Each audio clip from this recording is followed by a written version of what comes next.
Feliz y bendecido día, aprendiendo un curso de milagros. El secreto de la verdadera oración es olvidarte de las cosas que crees necesitar. Pedir algo específico es igual que ver el pecado primero y luego perdonarlo. Del mismo modo, al orar pasas por alto tus necesidades específicas, tal como las ves, y las dejas en manos de Dios. Ahí se convierten en los regalos que le haces, pues le dicen que no antepondrás otros dioses a Él, ni que quieres otro amor que el suyo. Este libro es un comienzo, no un final.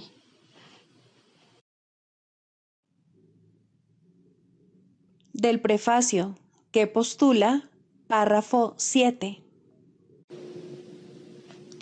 Solo las mentes pueden unirse realmente, y lo que Dios ha unido, ningún hombre lo puede desunir. No obstante, la verdadera unión, que nunca se perdió, solo es posible en el nivel de la mente de Cristo. El pequeño yo procura engrandecerse, obteniendo del mundo externo aceptación, posesiones y amor. El ser que Dios creó no necesita nada, está eternamente a salvo y es eternamente íntegro, amado y amoroso. Busca compartir en vez de obtener, extender en vez de proyectar. No tiene necesidades de ninguna clase y solo busca unirse a otros que, como él, son conscientes de su propia abundancia.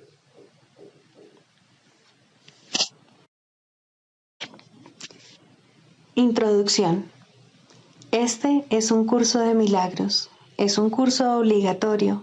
Solo el momento en que decides tomarlo es voluntario. Tener libre albedrío no quiere decir que tú mismo puedas establecer el plan de estudios. Significa únicamente que puedes elegir lo que quieres aprender en cualquier momento dado. Este curso no pretende enseñar el significado del amor, pues eso está más allá de lo que se puede enseñar. Pretende, no obstante, despejar los obstáculos que impiden experimentar la presencia del amor, el cual es tu herencia natural. Lo opuesto al amor es el miedo, pero aquello que todo lo abarca no puede tener opuestos. Este curso puede, por lo tanto, resumirse muy simplemente de la siguiente manera. Nada real puede ser amenazado. Nada irreal existe. En esto radica la paz de Dios.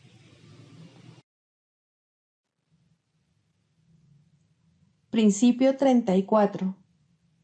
Los milagros le devuelven a la mente su llenura. Al expiar su sensación de carencia, establecen perfecta protección. La fortaleza del espíritu no da cabida a intromisiones. Principio 28.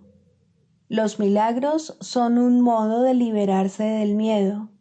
La revelación produce un estado en el que el miedo ya ha sido abolido. Los milagros son, por lo tanto, un medio y la revelación un fin. Capítulo 10. Los ídolos de la enfermedad.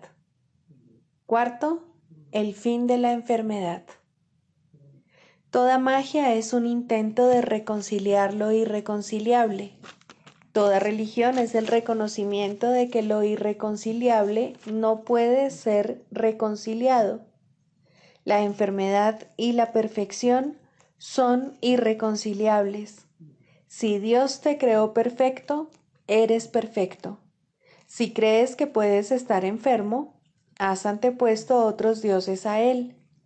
Dios no está en guerra con el Dios de la enfermedad que inventaste, pero tú sí. Este Dios es el símbolo de tu decisión de oponerte a Dios y tienes miedo de Él porque no se le puede reconciliar con la voluntad de Dios. Si lo atacas, harás que sea real para ti. Pero si te niegas a adorarlo, sea cual sea la forma en que se presente ante ti o el lugar donde creas verlo, desaparecerá en la nada de donde provino. La realidad solo puede alborear en una mente despejada.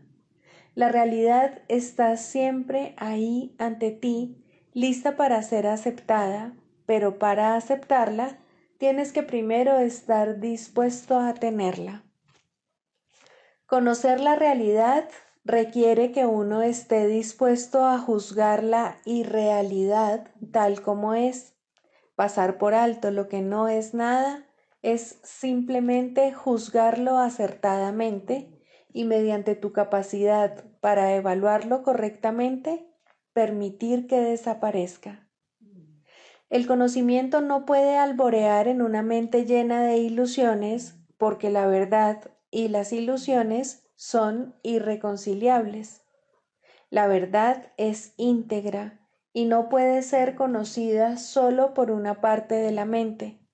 No se puede percibir a la filiación como parcialmente enferma, porque percibirla de esta manera es no percibirla en absoluto.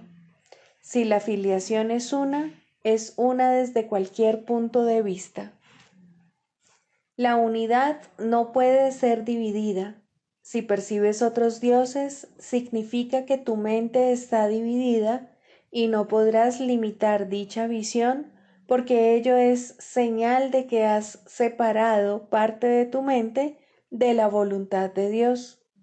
Esto quiere decir que tu mente no tiene ningún control.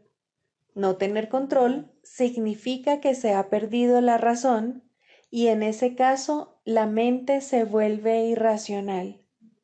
Al definir erróneamente a la mente, la percibes como que funciona erróneamente. Las leyes de Dios mantendrán a tu mente en paz porque la paz es su voluntad y sus leyes se promulgaron para apoyarla. Sus leyes son las leyes de la libertad, mas las tuyas son las leyes del cautiverio. Puesto que la libertad y el cautiverio son irreconciliables, sus respectivas leyes no se pueden entender simultáneamente. Las leyes de Dios operan exclusivamente para tu bien y no hay más leyes que las suyas. Lo demás no está regido por ninguna ley y es, por lo tanto, caótico. Dios mismo, no obstante, ha protegido todo lo que Él creó mediante sus leyes. No existe nada que no esté regido por ellas. Las leyes del caos es una expresión que no tiene sentido. La creación acata sus leyes perfectamente y lo caótico carece de significado porque Dios no forma parte de ello. Le has dado tu paz a los dioses que inventaste, pero ellos no pueden aceptarla, pues no están ahí, y tú no puedes dársela. No eres libre de renunciar a la libertad, sino solo de negarla. No puedes hacer lo que Dios no dispuso, porque lo que Él no dispuso no puede tener lugar. Tus dioses no son los causantes del caos. Tú les adjudicas el caos y luego lo aceptas de ellos. Nada de esto ha tenido lugar jamás. Nada, excepto las leyes de Dios, ha existido jamás, y nada, excepto su voluntad, existirá jamás. Fuiste creado mediante sus leyes y por su voluntad, y el modo en que fuiste creado te estableció como creador. Lo que has inventado es tan indigno de ti que lo repudiarías solo con que estuvieses dispuesto a verlo tal como es. En ese caso no verías nada en absoluto y tu visión automáticamente se dirigiría más allá de ello hacia lo que se encuentra en ti y a tu alrededor. La realidad no puede salvar las obstrucciones que pones ante ella, mas te envolverá completamente cuando las abandones. Una vez que se ha experimentado la protección de Dios, inventar ídolos se vuelve inconcebible. En la mente de Dios no hay imágenes extrañas, y lo que no está en su mente no puede estar en la tuya, porque tú tienes una sola mente, y esa mente le pertenece a Él. Es tuya precisamente porque le pertenece a Él, ya que para Él ser propietario de algo es compartirlo. Y si esto es así para Él, también lo es para ti. Sus definiciones son sus leyes, pues mediante ellas estableció el universo tal como éste es. Los falsos dioses que tratas de interponer entre tu realidad y tú no afectan a la verdad en absoluto. Tuya es la paz porque Dios te creó y Él no creó nada más.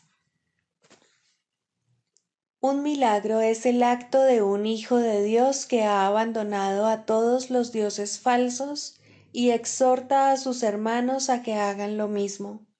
Es un acto de fe porque es el reconocimiento de que su hermano puede hacerlo también. Es un llamamiento al Espíritu Santo en su mente que se refuerza mediante la unión.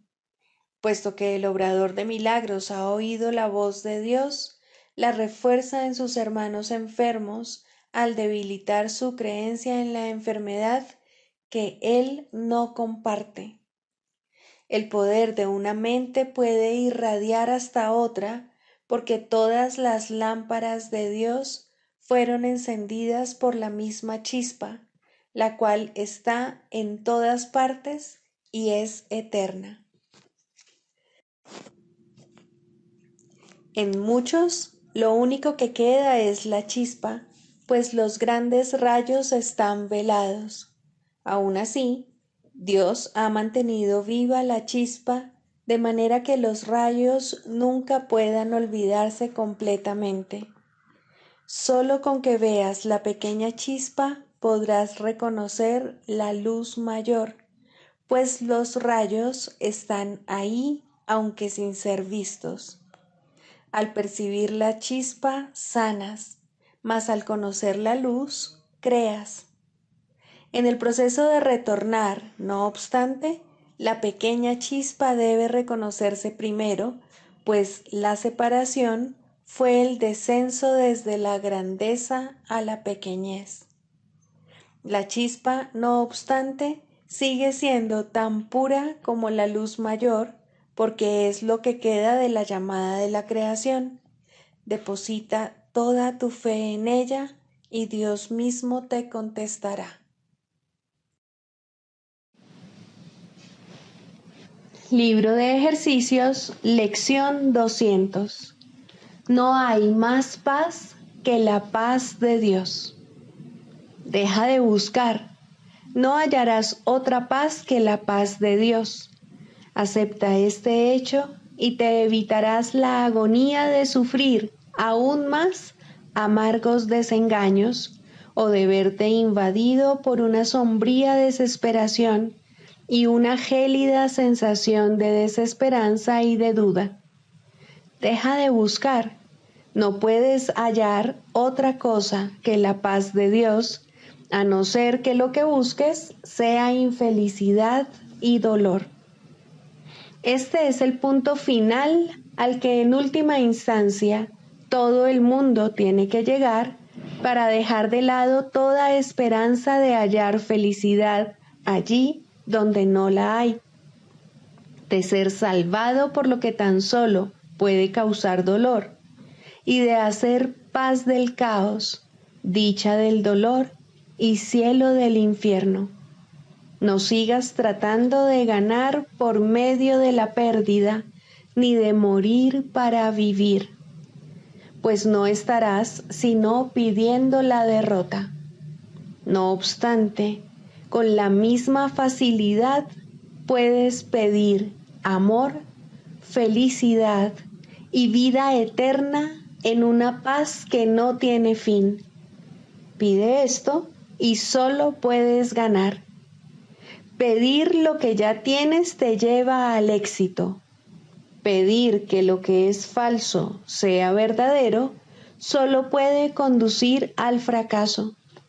Perdónate a ti mismo tus vanas imaginaciones y deja de buscar lo que no puedes encontrar, pues, ¿qué podría ser más absurdo que buscar el infierno una y otra vez cuando no tienes más que abrir los ojos y mirar para darte cuenta de que el cielo se encuentra ante ti, allende el umbral de una puerta que se abre fácilmente para darte la bienvenida? Regresa a casa. Jamás encontraste felicidad en lugares extraños, ni en formas que te son ajenas y que no tienen ningún significado para ti, si bien trataste de que lo tuvieran. No te corresponde estar en este mundo. Aquí eres un extraño, pero te es dado encontrar los medios a través de los cuales el mundo deja de parecer una prisión o una cárcel para nadie. Se te concede la libertad allí donde no veías más que cadenas y puertas de hierro. Mas si quieres hallar escapatoria, tienes que cambiar de parecer con respecto al propósito del mundo. Permanecerás encadenado hasta que veas el mundo como un lugar bendito, liberes de tus errores a cada hermano y lo honres tal como es. Tú no lo creaste, así como tampoco te creaste a ti mismo, y al liberar a uno, el otro es aceptado tal como es. ¿Qué función tiene el perdón? En realidad, no tiene ninguna, ni hace nada, pues es desconocido en el cielo.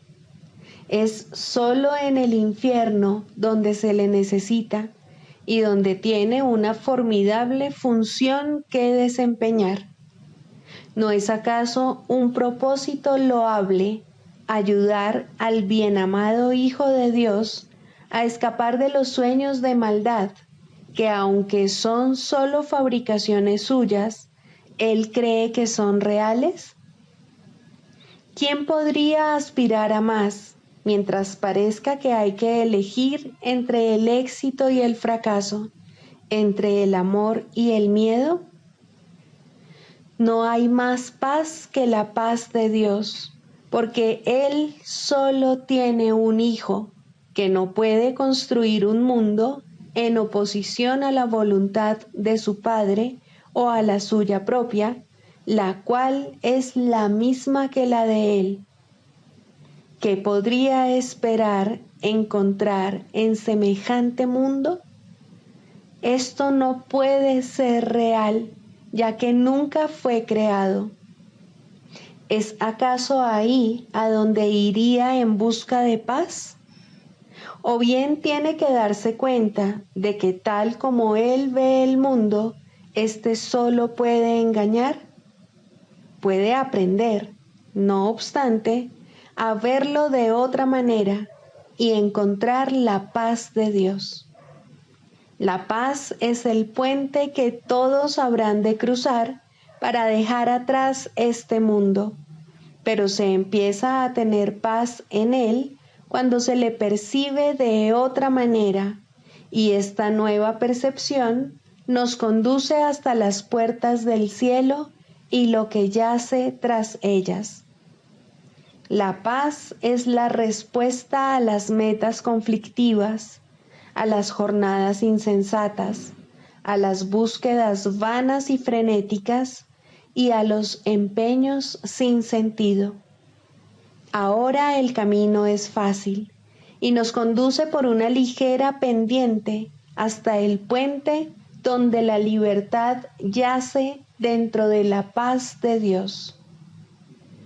No volvamos a perder el rumbo hoy. Nos dirigimos al cielo y el camino es recto. Solo si procuramos desviarnos, podemos retrasarnos y perder el tiempo innecesariamente por escabrosas veredas. Solo Dios es seguro y Él guiará nuestros pasos. Él no abandonará a su Hijo necesitado, ni permitirá que se extravíe para siempre de su hogar. El Padre llama, el Hijo le oirá, y eso es todo lo que hay con respecto a lo que parece ser un mundo separado de Dios, en el que los cuerpos son reales.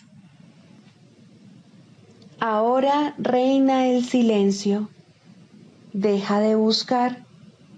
Has llegado a donde el camino está alfombrado con las hojas de los falsos deseos que antes anhelabas, caídas ahora de los árboles de la desesperanza.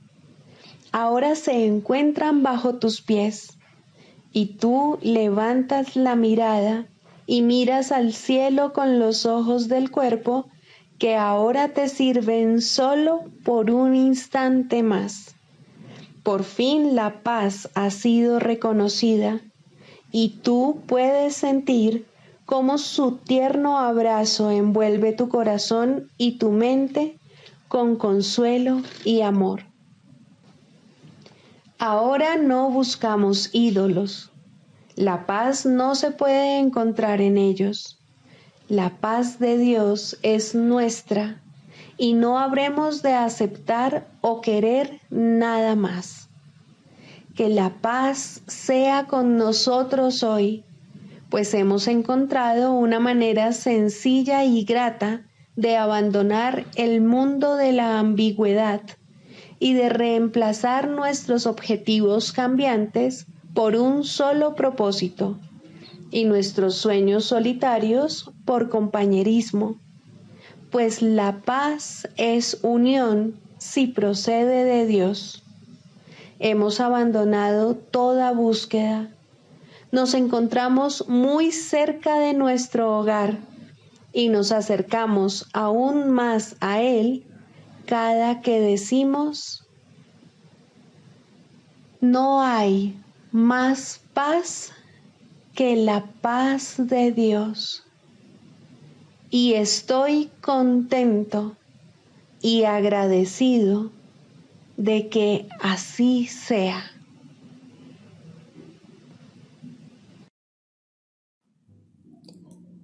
Manual para el maestro, características de los maestros de Dios. Fe. El grado de fe de un maestro de Dios indica cuán avanzado se encuentra en su programa de estudios. ¿Pone en práctica este aprendizaje solo en algunos aspectos de su vida mientras mantiene otros aparte? De ser así, su progreso es lento y su confianza aún no se ha arraigado firmemente.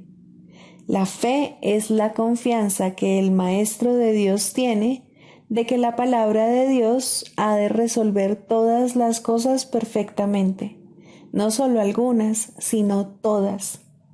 Comienza generalmente poniendo su fe en la resolución de solo algunos problemas, manteniéndola así cuidadosamente restringida por un tiempo.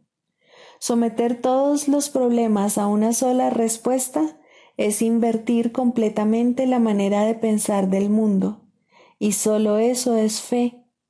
Ninguna otra cosa merece que se le llame por ese nombre.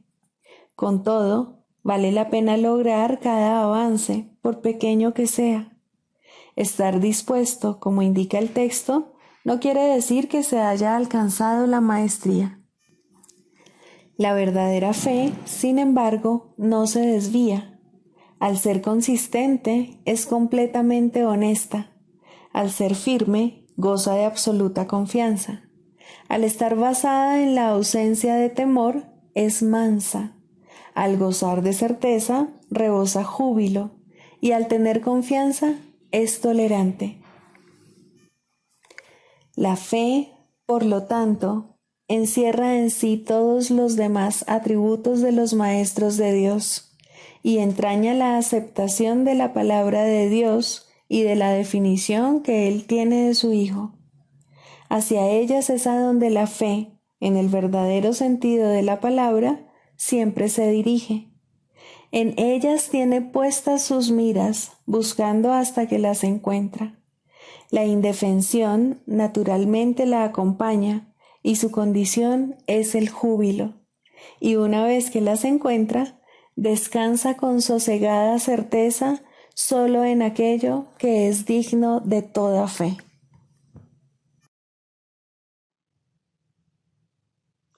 Manual para el maestro, pregunta 19. ¿Qué es la justicia? La justicia es la corrección divina de la injusticia. La injusticia es la base de todos los juicios del mundo. La justicia corrige las interpretaciones a las que la injusticia da lugar y las cancela. Ni la justicia ni la injusticia existen en el cielo, donde el error es imposible y la idea de corrección carece de sentido. En este mundo, sin embargo, el perdón depende de la justicia, ya que todo ataque no puede sino ser injusto. La justicia es el veredicto que el Espíritu Santo emite acerca del mundo.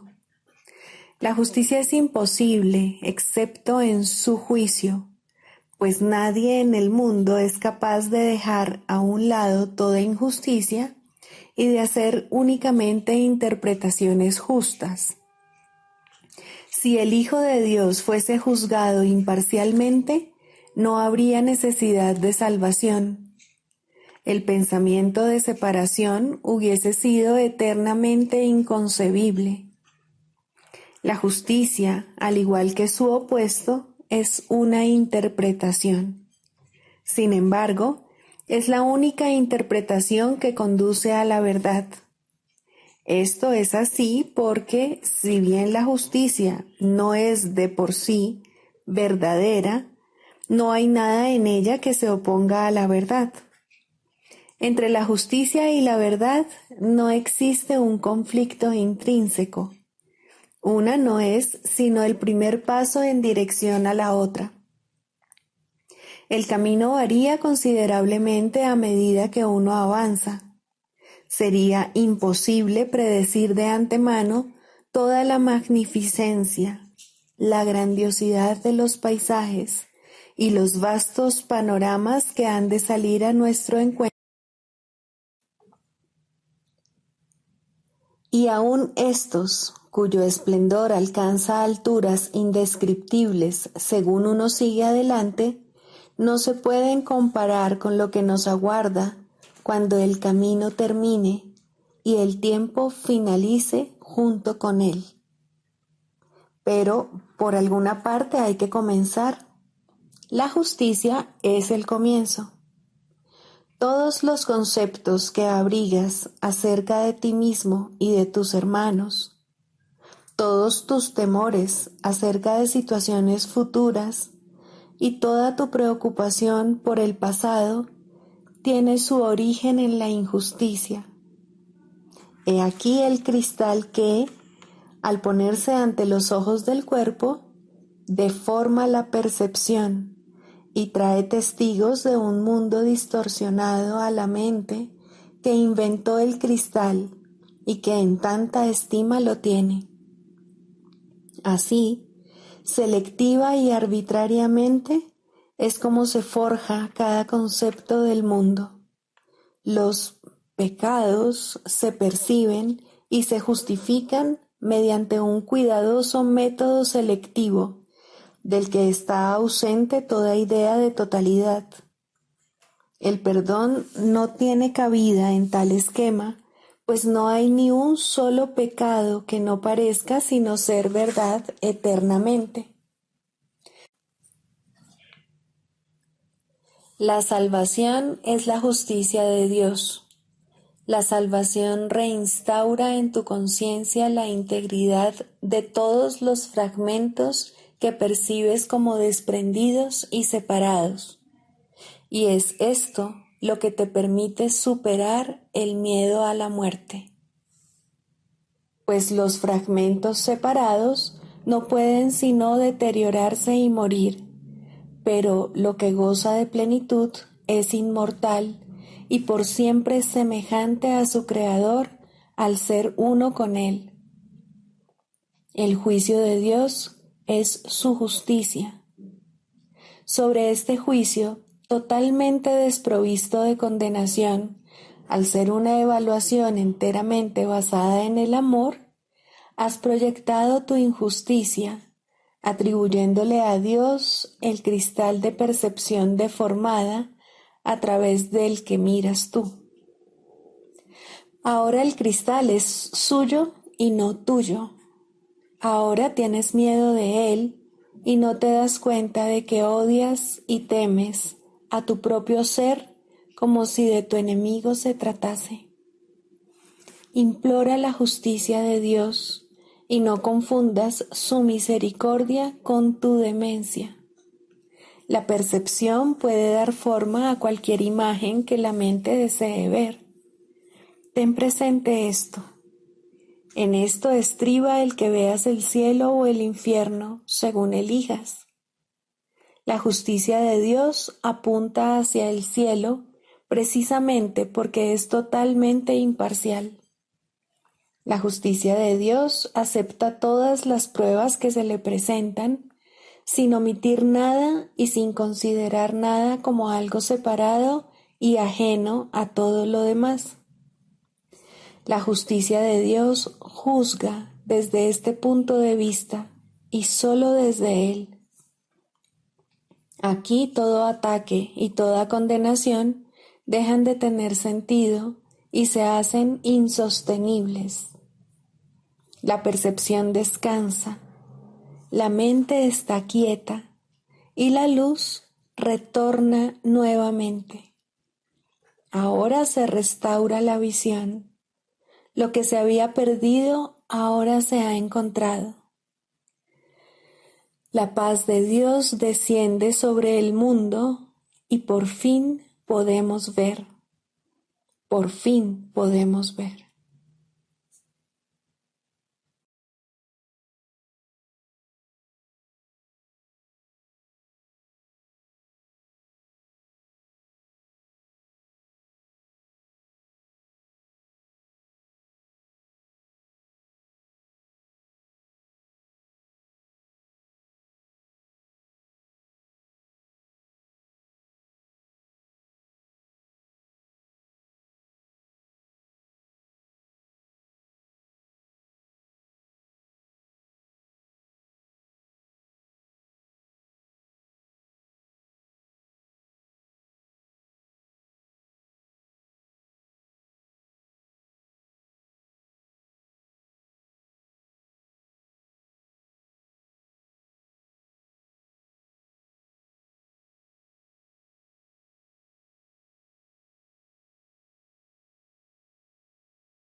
Clarificación de términos. 5. Jesús, Cristo. No necesitas ayuda para entrar en el cielo, pues jamás te ausentaste de él, pero sí necesitas una ayuda que proceda de más allá de ti, pues te encuentras limitado por falsas creencias con respecto a tu identidad, la cual solo Dios estableció en la realidad. Los ayudantes que se te proveen varían de forma, aunque ante el altar son uno solo. Más allá de cada uno de ellos se encuentra un pensamiento de Dios, y esto jamás ha de cambiar.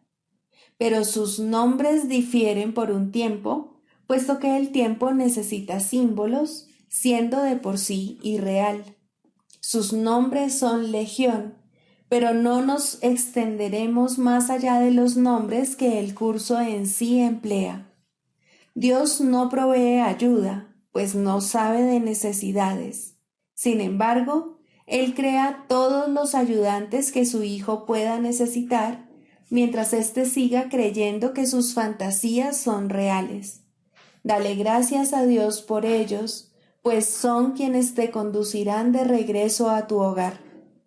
El nombre de Jesús es el nombre de uno que, siendo hombre, vio la faz de Cristo en todos sus hermanos y recordó a Dios. Al identificarse con Cristo, dejó de ser un hombre y se volvió uno con Dios.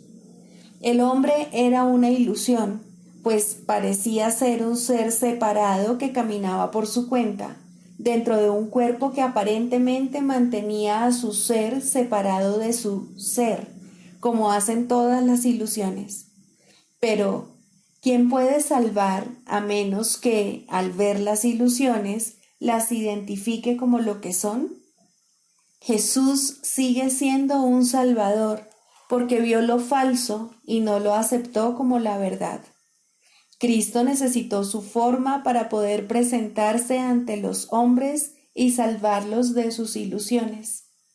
En su completa identificación con el Cristo, el perfecto Hijo de Dios, su única creación y su felicidad, por siempre como Él y uno con Él, Jesús se convirtió en lo que todos vosotros no podéis sino ser. Mostró el camino para que le siguieras.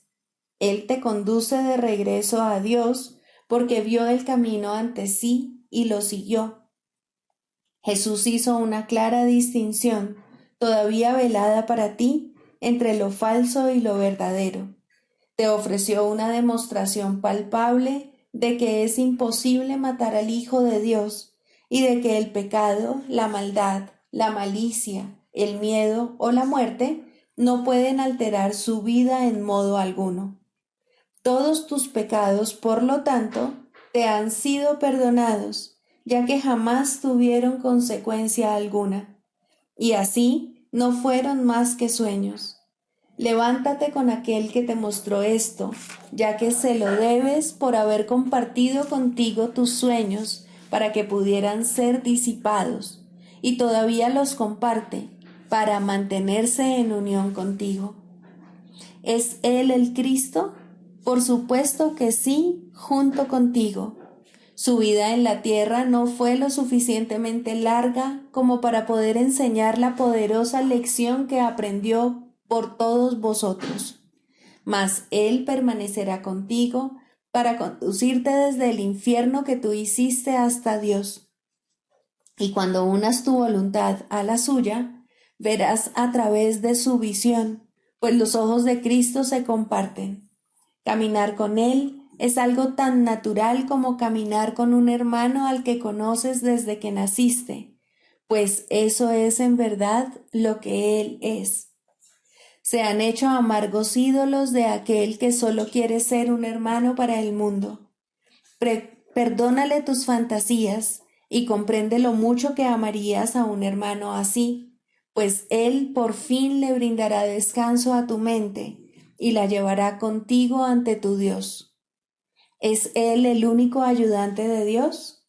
Por supuesto que no, pues Cristo adoptará muchas formas con diferentes nombres hasta que se reconozca la unidad de todas ellas. Mas para ti, Jesús es el portador del único mensaje de Cristo acerca del amor de Dios. No tienes necesidad de ningún otro. Es posible leer sus palabras y beneficiarse de ellas sin aceptarle en tu vida, mas Él te ayudaría todavía más si compartieses con Él tus penas y alegrías y renunciases a ambas para hallar la paz de Dios. Con todo, lo que Él quiere que aprendas más que nada sigue siendo la lección que vino a enseñar, la cual reza así: la muerte no existe porque el Hijo de Dios es como su Padre. No puedes hacer nada que pueda alterar el amor eterno. Olvida tus sueños de pecado y de culpabilidad, y en su lugar ven conmigo a compartir la resurrección del Hijo de Dios, y trae contigo todos aquellos que Él te ha enviado para que cuides de ellos, como yo cuido de ti. El proceso de la psicoterapia. Cuarto, El proceso de la enfermedad. De la misma manera en que toda terapia es psicoterapia, del mismo modo toda enfermedad es enfermedad mental. Es un juicio acerca del Hijo de Dios, y todo juicio es una actividad mental. Un juicio es una decisión que se toma una y otra vez contra la creación y su creador. Es la decisión de percibir el universo como tú lo has creado. Es decidir que la verdad puede mentir y que es una mentira. ¿Qué otra cosa, entonces, puede ser la enfermedad sino una expresión de aflicción y culpa? ¿Y por qué sollozaría a alguien si no por su inocencia? Una vez que al Hijo de Dios se le considera culpable, la enfermedad es inevitable. Es lo que ha pedido y, por ende, es lo que recibirá. Todos los que piden enfermedad se han condenado a sí mismos a buscar remedios que no los pueden ayudar, pues han depositado su fe en la enfermedad y no en la salvación. No hay nada que un cambio de mentalidad no pueda hacer, pues todas las cosas externas no son sino sombras de una decisión ya tomada. Si se cambia la decisión, ¿cómo podría su sombra no cambiar? La enfermedad no es más que la sombra de la culpa, grotesca y fea, puesto que imita la deformidad. Si una deformidad se ve como real, ¿cómo podría su sombra no ser deforme? Una vez que se ha decidido que la culpa es real, el descenso al infierno sigue paso a paso su inevitable trayectoria. La enfermedad, la muerte y la miseria fustigan ahora la tierra en implacables oleadas, a veces simultáneamente y otras en siniestra sucesión. Todas estas cosas, no obstante, por muy reales que puedan parecer, son solo ilusiones. ¿Quién podría tener fe en ellas una vez que ha entendido esto? ¿Y quién podría no tener fe en ellas hasta que lo entienda? La curación es terapia o corrección, y como ya hemos dicho y volvemos a repetir, toda terapia es psicoterapia. Curar al enfermo no es sino ofrecerle este entendimiento. La palabra cura ha caído en desprestigio entre los terapeutas más respetables del mundo y con toda razón, pues ninguno de ellos puede curar y ninguno de ellos entiende lo que es la curación. En el peor de los casos, le otorgan realidad al cuerpo en sus propias mentes, y una vez que han hecho esto, apelan a la magia para curar los males con los que sus mentes dotaron al cuerpo. ¿Cómo podría este proceso curar? Es ridículo de principio a fin, mas una vez comenzado, del mismo modo ha de concluir. Es como si Dios fuese el diablo y fuera necesario encontrarle en el mal. ¿Cómo podría haber amor ahí? ¿Y cómo podría lo enfermo curar? ¿No son acaso estas dos preguntas la misma? En el mejor de los casos, es posible que los sanadores del mundo, y el término sanadores tal vez sea cuestionable aquí, lleguen a reconocer que la mente es la fuente de la enfermedad. Pero su error estriba en la creencia de que la mente puede sanarse a sí misma.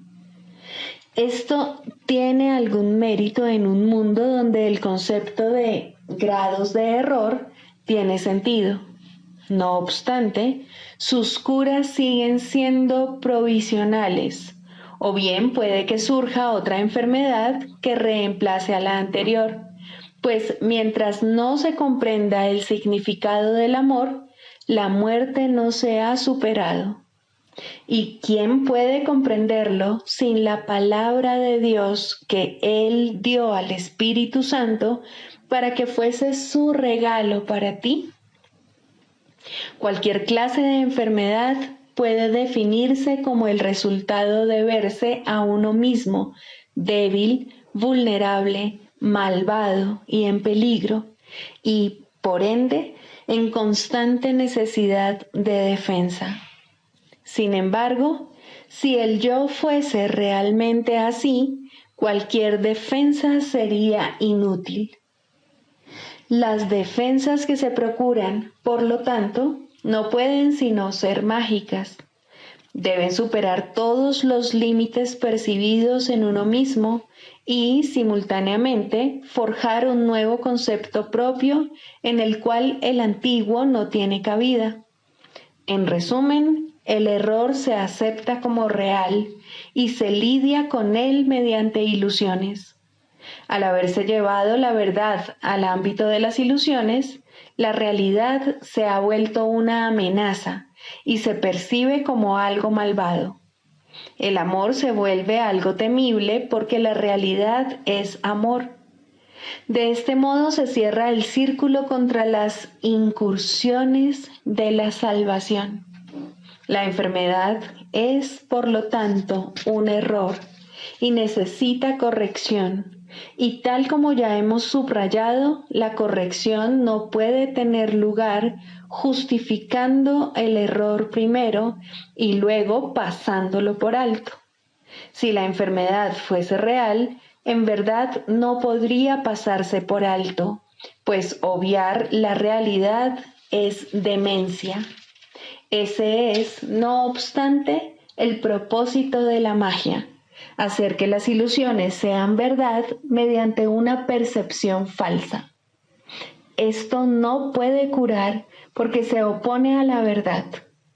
Tal vez una ilusión de salud sustituya la ilusión de enfermedad por un breve periodo de tiempo, mas no perdurará.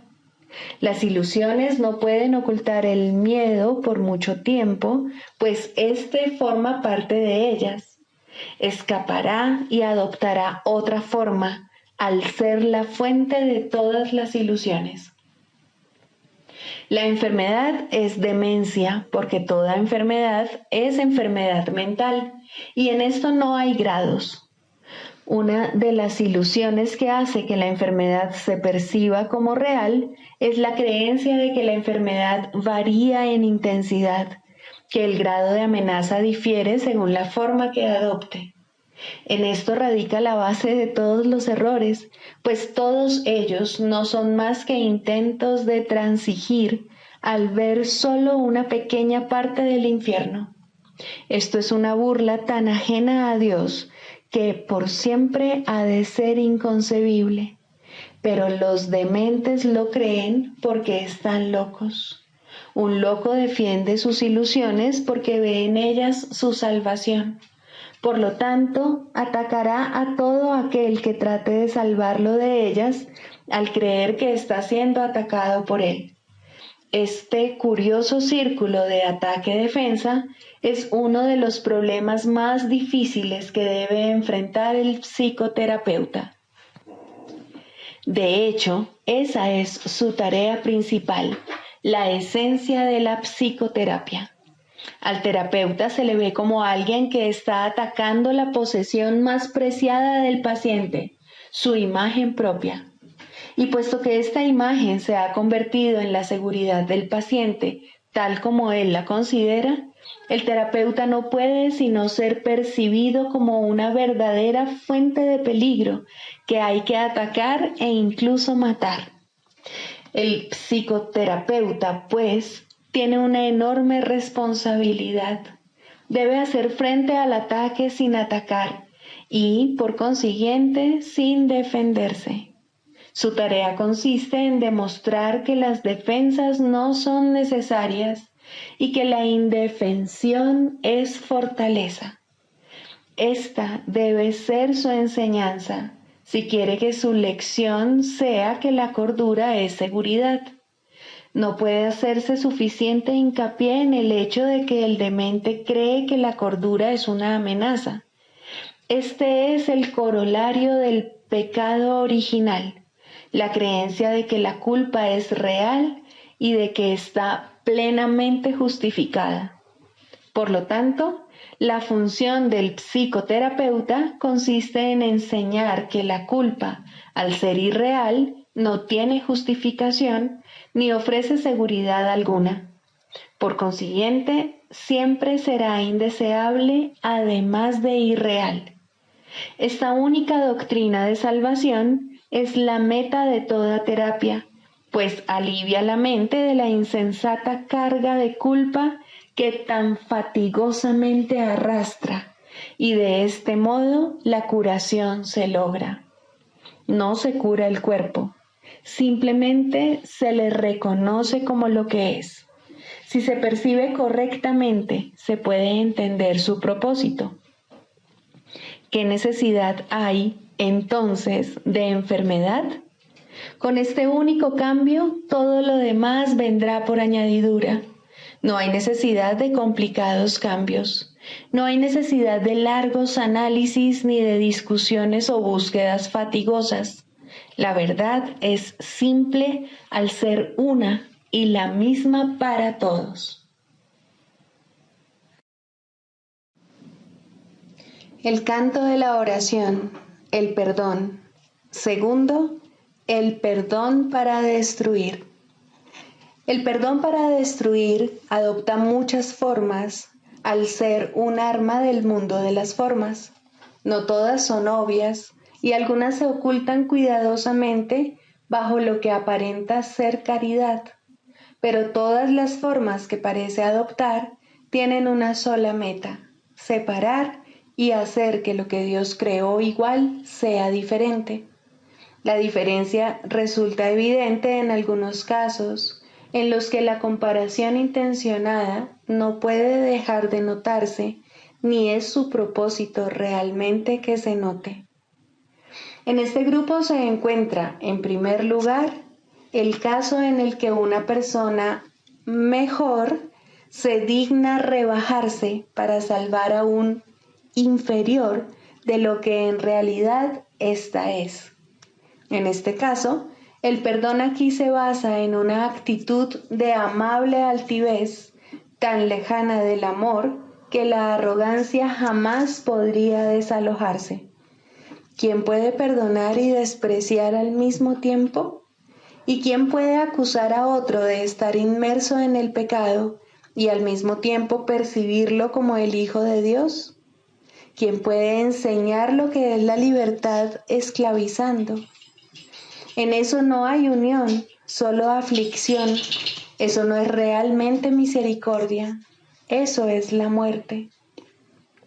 Hay otro caso de perdón para destruir, muy parecido al anterior, si se entiende correctamente, en el que la arrogancia no se manifiesta de forma tan arrogante.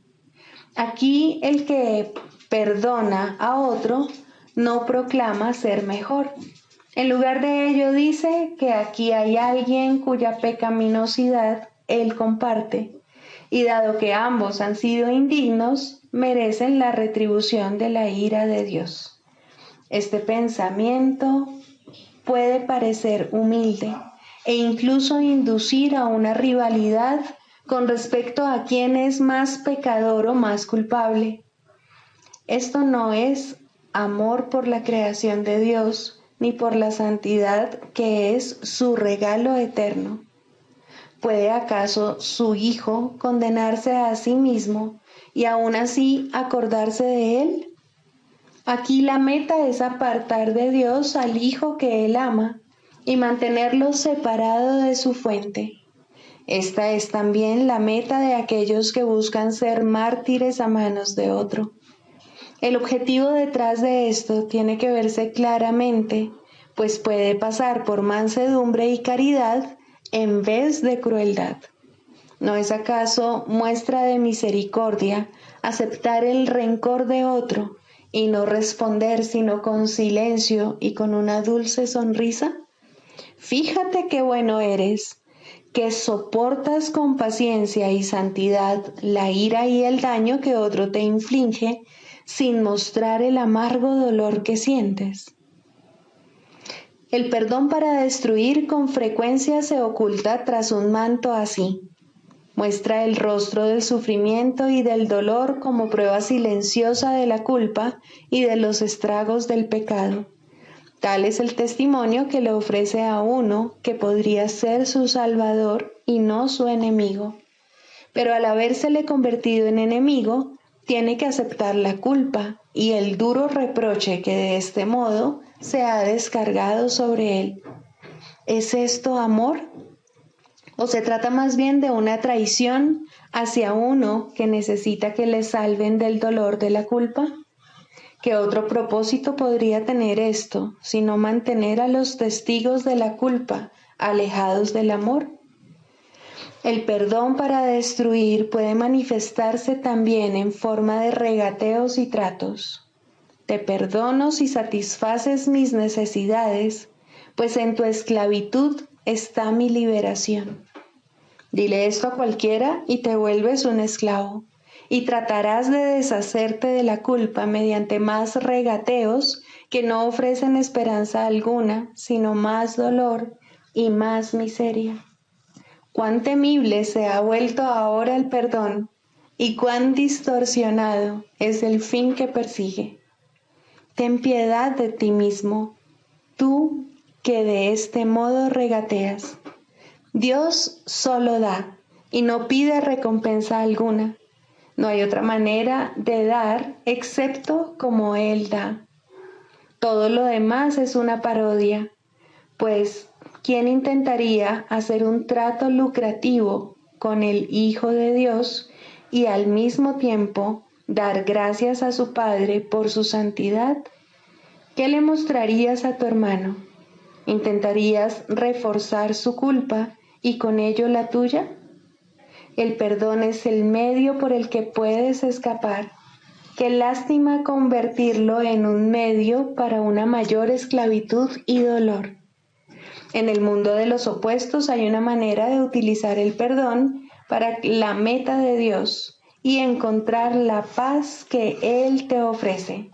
No aceptes nada más o habrás buscado la muerte y orado por separarte de tu ser.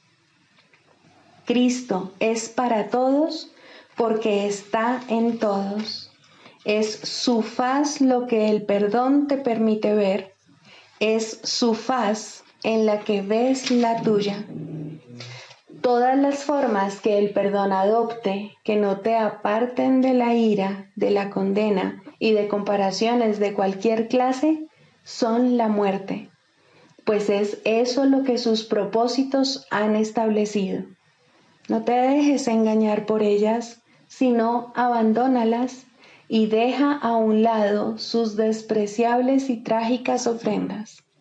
No quieres seguir en la esclavitud, no quieres tenerle miedo a Dios. Quieres ver la luz del sol y el resplandor del cielo refulgir sobre la faz de la tierra, redimida del pecado y en el amor de Dios. En este punto la oración es liberada junto contigo. Tus alas han quedado libres y la oración te elevará y te conducirá a tu hogar, donde Dios quiere que estés.